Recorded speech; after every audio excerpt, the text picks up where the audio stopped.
Hello guys, welcome back to crick talks with Kiran. അഞ്ചാം ടെസ്റ്റിന്റെ 4ാം ദിവസമായ ഇന്ന് ഈ മത്സരം വിജയിച്ച് പരമ്പര സമനിലയിലാക്കാമെന്ന ആത്മവിശ്വാസത്തിലായിരിക്കും ഇന്ത്യൻ ടീം ഇന്നിറങ്ങുക. ഈ മത്സരത്തെ പറ്റി പറയുമ്പോൾ നമ്മളിപ്പോൾ ഒരു പ്രിവ്യൂ വീഡിയോയിൽ പറഞ്ഞതുപോലെ തന്നെ ഓവലിൽ ആ ഒരു ചരിത്രം വീണ്ടും ആവർത്തിക്കുകയാണ് ഉണ്ടായത്. അതായത് ഇക്കഴിഞ്ഞ കുറച്ച് മത്സരങ്ങളായിട്ട് ഇപ്പോൾ ഒരു റീസെന്റ് ഹിസ്റ്ററി നോക്കിക്കഴിഞ്ഞാൽ ഒരു ഓവൽ ടെസ്റ്റിൽ ഏറ്റവും വലിയൊരു ഇന്നിംഗ്സ് സ്കോർ പിറക്കുന്നത് 3ാമത്തെ ഇന്നിംഗ്സിലാണ്. അപ്പോൾ നമ്മൾ ഈ അടുത്ത് സാറെ 820 റൺസ് അടിച്ചു കൂട്ടിയ ഒരു മത്സരമൊക്കെ നമ്മൾ ആ ഒരു പ്രിവ്യൂ വീഡിയോയിൽ പറഞ്ഞിരുന്നു. അപ്പോൾ പതിവ് പോലെ തന്നെ 3ാമത്തെ ഇന്നിംഗ്സിലാണ് ഈ ഒരു മത്സരത്തിൽ ഇതുവരെയുള്ള ഏറ്റവും ഉയർന്ന സ്കോർ വന്നത്. ഇവിടെ നമ്മൾ എടുത്തു പറയേണ്ടതെന്ന് വെച്ച് കഴിഞ്ഞാൽ ആകാശ്ദീപിന്റെ ഇന്നിംഗ്സ് ആണ്. 2ാം ദിനം സായു സർജന്റെ വിക്കറ്റ് നഷ്ടപ്പെട്ടപ്പോൾ ഗില്ലിന്റെ ആ ഒരു വിക്കറ്റ് സംരക്ഷിക്കുക എന്ന ഉദ്ദേശത്തോടു കൂടി മാത്രമാണ് ആകാശ്ദീപ് ഇറങ്ങുന്നത്. അപ്പോൾ ആ ഒരു ദിവസം കഴിയുമ്പോൾ 4 റൺസ് എടുത്ത് ക്രീസിൽ നിൽക്കുകയായിരുന്ന ആകാശ്ദീപ് 3ാം ദിവസം വളരെ നന്നായിട്ട് തന്നെയാണ് ബാറ്റ് ചെയ്തത്. തീർച്ചയായിട്ടും ഞാൻ പറഞ്ഞതുപോലെ ആ ഒരു ഭാഗ്യത്തിന്റെ പിന്തുണ ഉണ്ടായിരുന്നു. വളരെ നല്ല രീതിയിൽ തന്നെയാണ് കളിച്ചത്. ഇപ്പോൾ ആകാശ്ദീപ് ജയ്സ്വാളുമായിട്ട് ചേർന്നിട്ട് ഒരു 100 പാർട്ണർഷിപ്പ് വളരെ ക്രൂഷ്യലായി എന്ന് വേണം പറയാൻ. ഇപ്പോൾ ഇന്ത്യ ഇന്ന് ഈ മത്സരം വിജയിക്കുകയാണെങ്കിൽ ഒരു ക്രൂഷ്യൽ മൊമെന്റ് ആയിട്ട് നമുക്ക് എടുത്ത് കാണിക്കാൻ സാധിക്കുന്നത് ഈ ഒരു പാർട്ണർഷിപ്പ് ആയിരിക്കും. കാരണം ഒട്ടും ആരും പ്രതീക്ഷിക്കാതെയാണ് അവിടെ ആ ഒരു മികച്ച പാർട്ണർഷിപ്പ് ഇന്ത്യ നല്ലൊരു നിലയിൽ എത്തിക്കുന്നത്. അതുകൊണ്ട് തന്നെയാണ് പിന്നീട് ശുഭ്മാൻ ഗില്ലും കരുൺ നായരും ഈ ഒരു ഇന്നിംഗ്സിൽ ഫെയിൽ ആയിട്ടും ഇന്ത്യ നല്ല ഡീസന്റ് ആയിട്ടുള്ള ഒരു സ്കോറിൽ എത്തിയത്. അവിടെ ആ ഒരു പാർട്ണർഷിപ്പ് ഇല്ലായിരുന്നെങ്കിൽ ഇന്ത്യയുടെ നില കുറച്ച് പരിങ്ങലിലായനെ എന്ന് വേണം പറയാൻ. അപ്പോൾ എന്തായാലും ആ ഒരു ആകാശ് ഇന്നിംഗ്സ് നമ്മൾ എടുത്തു പറയേണ്ട ഒന്നാണ്. പിന്നീട് ഇങ്ങോട്ട് വന്നു കഴിഞ്ഞപ്പോൾ ഇന്ത്യയുടെ ഇന്നിംഗ്സിൽ ഇപ്പോൾ ശുഭ്മാൻ ഗില്ലിന് ബ്രാഡ്മാനെ വരെ മറികടക്കാൻ അവസരം ഉണ്ടായിട്ടും അതിന് കഴിഞ്ഞില്ല. ഇപ്പോൾ ഈ ഒരു മത്സരത്തിൽ 21, 11 എന്നിങ്ങനെയുള്ള സ്കോറുകൾക്കാണ് ശുഭ്മാൻ ഗിൽ പുറത്തായത്. പിന്നീട് വന്ന കരുൺ നായർക്കും ആ ഒരു ഇമ്പാക്ട് നൽകാൻ കഴിഞ്ഞില്ല. പിന്നെ ജഡേജയുടെ കാര്യം നമ്മൾ പറയേണ്ട കാര്യമല്ലോ. ഒരു 500 റൺ സീരീസ് ജഡേജയ്ക്ക് കിട്ടി.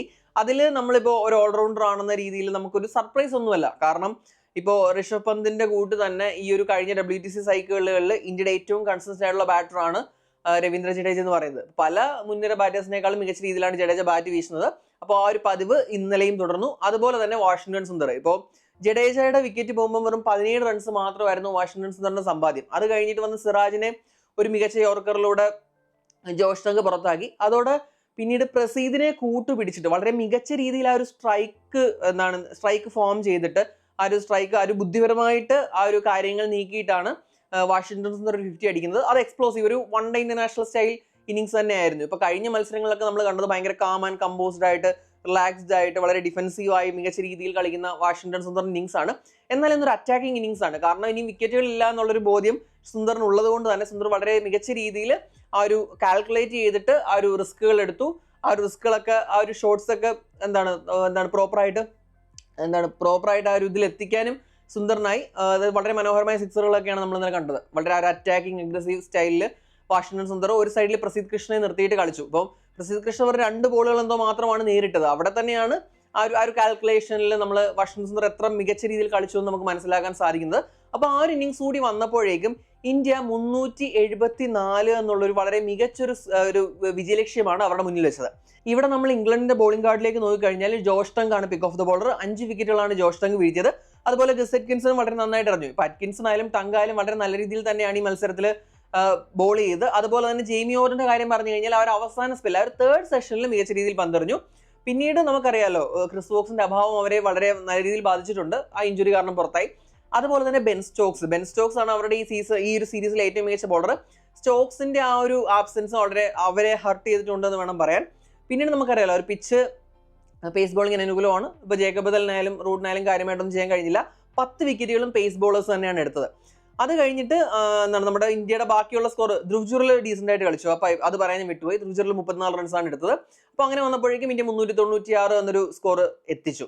ഇവിടെ നമ്മൾ പറയേണ്ട കാര്യം എന്ന് പറഞ്ഞു കഴിഞ്ഞാൽ ആദ്യത്തെ 2 ദിവസം കിട്ടിയ ആ ഒരു ഹെൽപ്പ് കഴിഞ്ഞ ദിവസം കിട്ടിയില്ല. അതായത് പിച്ച് കുറച്ചുകൂടി ഫ്ലാറ്റ് ആയി ആദ്യത്തെ ദിവസങ്ങളെ അപേക്ഷിച്ചിട്ട്.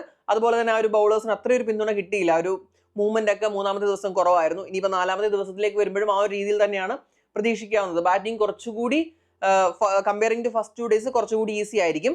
അപ്പോൾ പിന്നീട് ഇംഗ്ലണ്ട് ബാറ്റിംഗിന് വന്നപ്പോൾ ആദ്യ ഇന്നിംഗ്സിന്റെ അത്ര ഇല്ലെങ്കിൽ കൂടിയും അവർ അത്യാവശ്യം അഗ്രസീവ് ആയിട്ടുള്ള സ്റ്റൈൽ തന്നെയാണ് ബാറ്റ് ചെയ്തത്. എന്നാലും കുറച്ചുകൂടി ഒരു മെഷേർഡ് ആയിരുന്നു അവരുടെ അപ്രോച്ച്. ഇപ്പോൾ കഴിഞ്ഞ ഫസ്റ്റ് ഇന്നിംഗ്സിൽ എന്ന് പറഞ്ഞു കഴിഞ്ഞാൽ അവരുടെ സ്റ്റാർട്ടിംഗ് റൺ റേറ്റ് എന്ന് പറയുന്നത് ഒരു 7 ആ റേഞ്ചിലായിരുന്നെങ്കിൽ ഈ ഒരു ഇന്നിംഗ്സിൽ അവർ ഒരു കുറച്ചുകൂടി കാൽക്കുലേറ്റഡ് കാം ആൻഡ് കമ്പോസ്ഡ് ആയിട്ട് 3.54 ആ ഒരു റൺ റേറ്റ് റേഞ്ചിലാണ് കളിച്ചത്. അപ്പോൾ അവര് വലിയ നഷ്ടങ്ങളൊന്നും ഇല്ലാതെ മത്സരം പൂർത്തിയാക്കും അല്ലെങ്കിൽ ദിവസം പൂർത്തിയാക്കും എന്നുള്ളൊരു അവസ്ഥ വന്നപ്പോഴാണ് സിറാജ് തന്റെ ഒരു മാജിക് ആവർത്തിച്ചത്. വളരെ മികച്ചൊരു യോർക്കറിലൂടെ മൂന്നാം ദിവസത്തെ അവസാന പന്തിൽ സാക്രോളിയെ പുറത്താക്കി. അതോടുകൂടി 50-1 എന്ന നിലയിലെത്തി. ഇപ്പൊ ഇന്നലെ വിക്കറ്റ് പോവാതെയാണ് മടങ്ങിയിരുന്നെങ്കിൽ തീർച്ചയായിട്ടും ഇംഗ്ലണ്ടിന് വലിയൊരു അഡ്വാൻറ്റേജ് ഉണ്ടാവുമായിരുന്നു.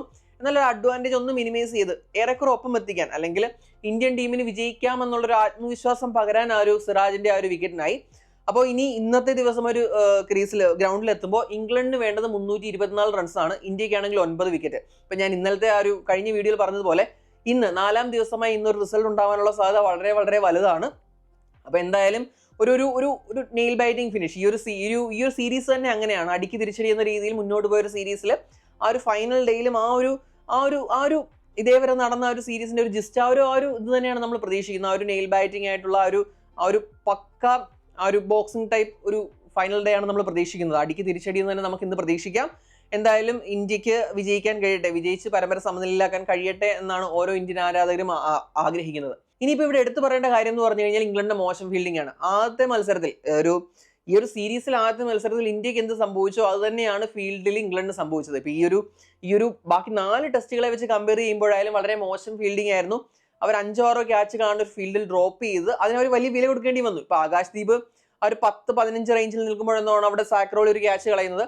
പിന്നീട് പിന്നെ ഒരു 40 റൺസ് ഓളം എക്സ്ട്രാ, ഒരു 40-50 റൺസിനടുത്ത് എക്സ്ട്രാ ആകാശ്ദീപ് തന്നെ അടിച്ചു. അപ്പോൾ വളരെ സ്മോൾ മാർജിൻസിലാണ് ഇതുപോലെയുള്ള ടൈറ്റ് മാച്ചസിൽ റിസൾട്ട് വരുന്നത്. അപ്പൊ അതുകൊണ്ട് തന്നെ ആദ്യത്തെ മത്സരത്തിൽ ഇന്ത്യക്ക് ആ ഒരു പിഴവ് സംഭവിച്ചതുകൊണ്ട് ഒരു 100+ റൺസ് കണ്ട് ഇന്ത്യയുടെ ലീഡ് കുത്തനെ കുറഞ്ഞതും പിന്നീട് ഇംഗ്ലണ്ട് മത്സരം സ്വന്തമാക്കി നമ്മൾ കണ്ടതാണ്.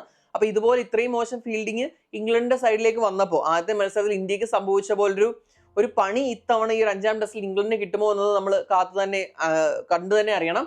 എന്തായാലും ഇന്ത്യക്ക് ജയിക്കാൻ കഴിയുമെന്ന് തന്നെയായിരിക്കും അവർ പ്രതീക്ഷിക്കുക. അതുപോലെ തന്നെ സിറാജും പ്രസീദും കഴിഞ്ഞ ഇന്നിങ്സിൽ അതായത് 96 പോലൊരു ഫസ്റ്റ് വിക്കറ്റ് സ്കോർ വന്നിട്ട് പിന്നീട് ശക്തമായിട്ട് മത്സരം തിരികെ പിടിച്ചു. അപ്പൊ അതുപോലെ തന്നെ ആയിരിക്കും ഇന്നും എന്ന് നമുക്ക് പ്രതീക്ഷിക്കാം. എന്തായാലും 4-ാം ദിവസമായി ഇന്ന് റിസൾട്ട് ഉണ്ടാവാൻ തന്നെയാണ് സാധ്യത. ഇനി ഇന്നലത്തെ ദിവസത്തെ മത്സരത്തെ പറ്റിയുള്ള നിങ്ങളുടെ ഒപ്പീനിയൻസ് തീർച്ചയായിട്ടും പങ്കുവയ്ക്കുക. അടുത്തൊരു വീഡിയോയുമായിട്ട് ഉടൻ തന്നെ കാണാം. Thanks for watching crick talks with Kiran.